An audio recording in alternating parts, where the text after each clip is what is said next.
All right, guys. Thank you again for tuning in. We appreciate it. Today we're going to be talking about William Aprill of Aprill Risk Consulting's Unthinkable class. It's called Unthinkable.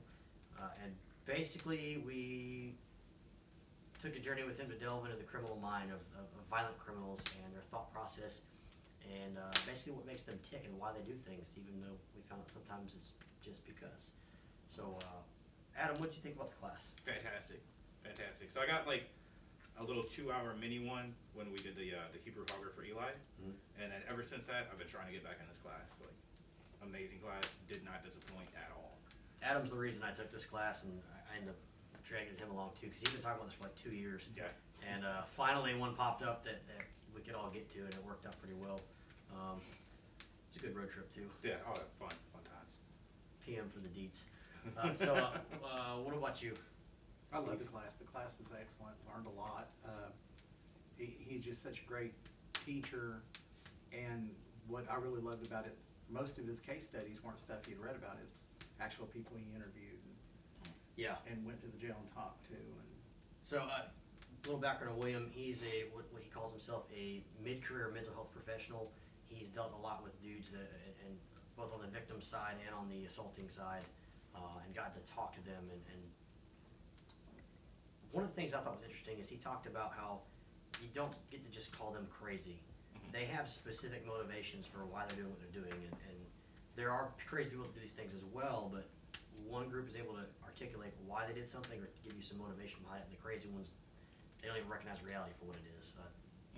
The other people have a different perception of reality, and it was interesting hearing him to talk about these people did not always recognize what they were doing as wrong. That was their moral code. They thought that was the correct thing to do, or there was nothing wrong with doing that. Yeah, they just needed an outcome to happen, regardless of how they got to that. The ends justified the means. Yeah. So what was the biggest thing you pulled from that class, Adam? He had a really good. He closed on a really good mindset part, which I mean we've all taken fighting pistols, so we got that good. But he just reinforced a lot of that. And another thing was you have these preconceived notions about a crazy person being violent and everything like that, and sometimes it's just a lot simpler than that. Sometimes it's a lot more complicated than that, which he went over very, very much.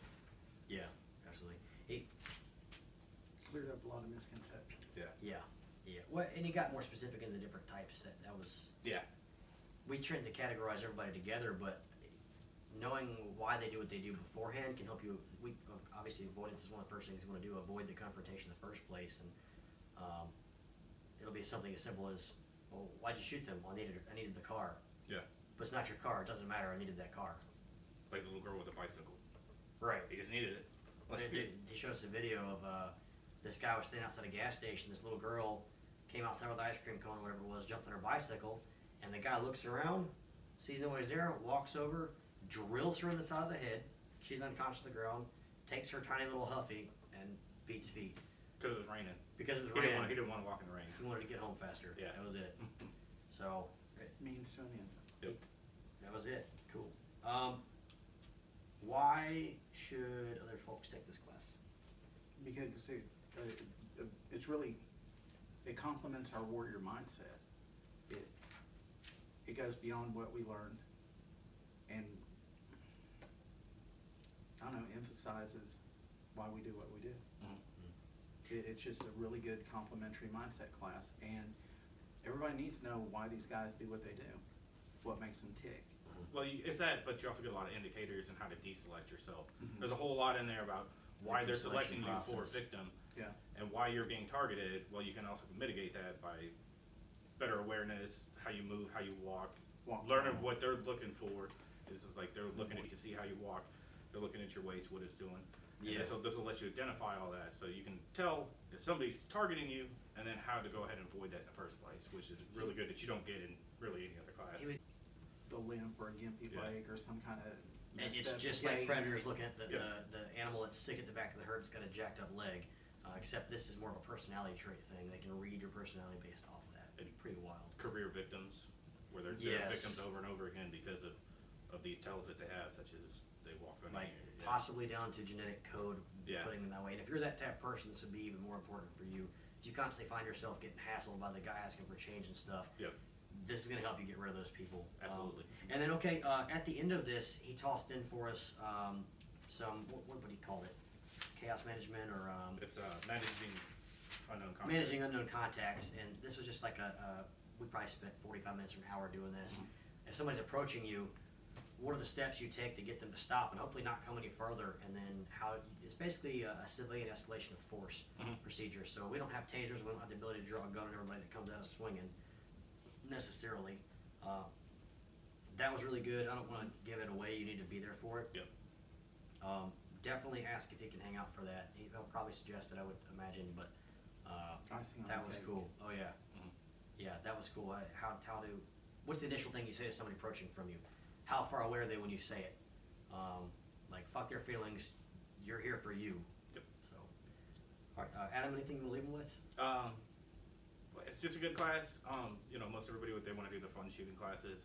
Classes like this typically get overlooked, so it's definitely something you get into. He has another class called the 5 W's of Risk that I really want to get into next after this, so hopefully make that happen. Yep. Steve? Take this class, guys. Everybody needs it. I mean, it's a learning class. He's a great instructor, great teacher, and everybody needs this. I mean, And he's funny. yeah, He's hella hilarious. funny. Yeah, he's really funny. It's like nice dark humor funny. I'll say this, we had about 4 hours of sleep in that class, and we may have been hungover. Yeah. And not a single time did I ever, he kept our attention Yeah. for an entire 8 hours Yes. without any effort on his part. It seemed like Yeah. I had no trouble staying awake through that, and it was Yeah. extremely interesting. And I've got 15 pages of notes. I don't like writing down shit. This was good stuff. I wanted to do it. About that many pages. Yeah, so, yep, check it out, guys. Thank you guys for tuning in. We'll see y'all later. If you got any questions, throw them down below, and we'll get with you. Thanks. It's gonna work. My first one. I'm so nervous. Like a And the B-roll, bitches. Just put the camera up here. And then Oh, this is our back sweat. we'll turn around. Turn around and get even.